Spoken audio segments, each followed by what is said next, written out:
আসসালামু আলাইকুম প্রিয় শিক্ষার্থী বন্ধুরা, আশা করি সবাই ভালো আছো। আমি বিনিয়োগ অধ্যায়ের গুরুত্বপূর্ণ একটি অঙ্ক নিয়ে তোমাদের সামনে হাজির হয়েছি।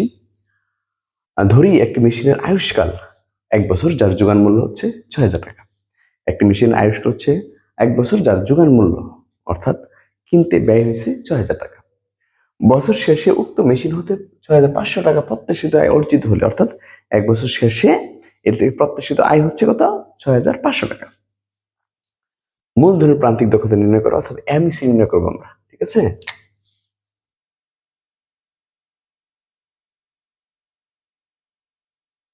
সমাধান আমরা শুরুতে লিখে নিব যে দেওয়া আছে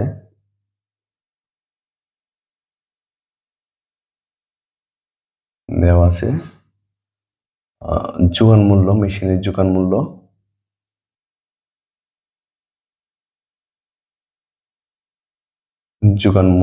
আর যোগান মূল্যকে ইচ্ছা করলে আমরা মূলধন ব্যয়টা বলতে পারি। হ্যাঁ, মেশিন তো মূলধন, আর ওটা কিনতে যেটা টাকা খরচ হচ্ছে সেটা আমার ব্যয়। দুইটার যে কোনো লিখে নিতে পারো ৬,০০০ টাকা। ঠিক আছে, এরপরে হচ্ছে প্রত্যাশিত আয় কত? ৬,৫০০ টাকা।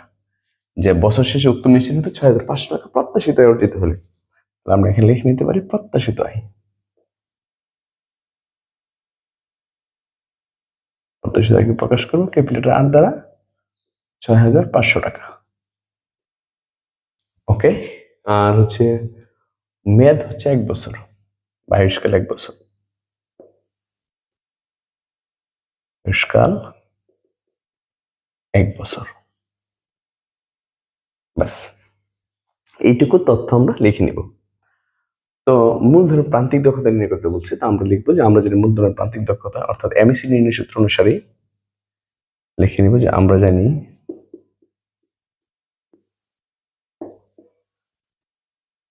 মূলধনের প্রান্তিক দক্ষতা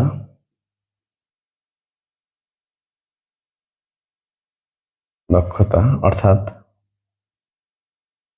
এমইসি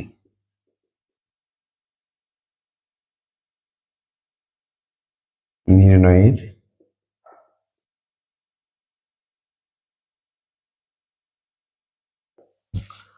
আমাদের মূলধনের প্রান্তিক দক্ষতা অর্থাৎ এমইসি নির্ণয় সূত্র অনুসারে সি সমান আর বাই 1+r, এই হচ্ছে এমইসি নির্ণয় সূত্র। আর বছর যেহেতু একটাই, কারণ শুধু আর আর নিচে হবে 1+r। যদি 2টা বছর হইতো তাহলে r2, এখানে হচ্ছে 1+r, তারপর স্কোয়ার দিতাম, এখানে 1 দিয়ে দিতাম। হ্যাঁ, 3 বছর 3 দিতাম, একদম n সংখ্যা পর্যন্ত rn 1+r⁴n। যেহেতু 1 বছর, এগুলো লাগতেছে না, এইটুকু। অতএব সি এর মান, সি ৬,০০০ দেওয়া আছে, আর হচ্ছে ৬,৫০০, 1+r এখানে লিখে নিতে পারো, যেখানে এই যে স্মলটা, এটা কিন্তু এমইসি। হ্যাঁ, এগুলো সূত্র মধ্যে লিখে নিতে পারো যে আমাদের মূলধনের প্রান্তিক দক্ষতা এমইসি নির্ণয় সূত্র অনুসারে সি সমান আর বাই 1+r, যেখানে আরটা হচ্ছে এমইসি।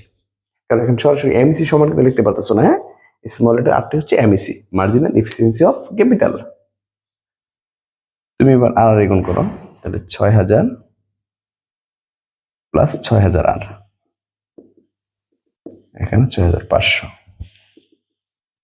বা ৬,০০০, যেহেতু আর এর মান বের করবো, 8টাকে বাম পাশে রাখবো আর বাকিগুলো আমি ডানে নিয়ে যাব। তাহলে ৬,০০০ এখানে শুধু 500, এই 500কে ভাগ করব আমি ৬,০০০ দিয়ে।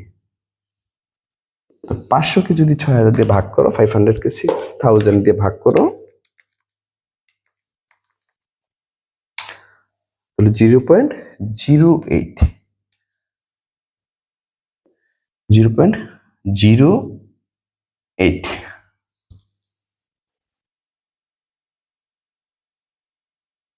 0.08, হ্যাঁ 3 দিতে পারো, বা এটাকে যদি আমি 100% নেই, অথবা শতকরায় নেই, তাহলে 0.083, এটাকে গুণ করবো 100 দিয়ে, শতকরা পাবো 8.3%। ঠিক আছে, তো আর এর মান আমি এটা পাইছি, এটাকে যদি শতকরায় নেই তাহলে 100 দ্বারা গুণ করে দিব, 3%। অতএব এমইসি যেটা আর সেটা হচ্ছে আমার এমইসি 8.3%। এই হচ্ছে আমার এমইসি, কারণ এমইসির ক্ষেত্রে আরটাই এমইসি কে নির্দেশ করে। তাহলে আর এর মান কত পাইছি আমরা?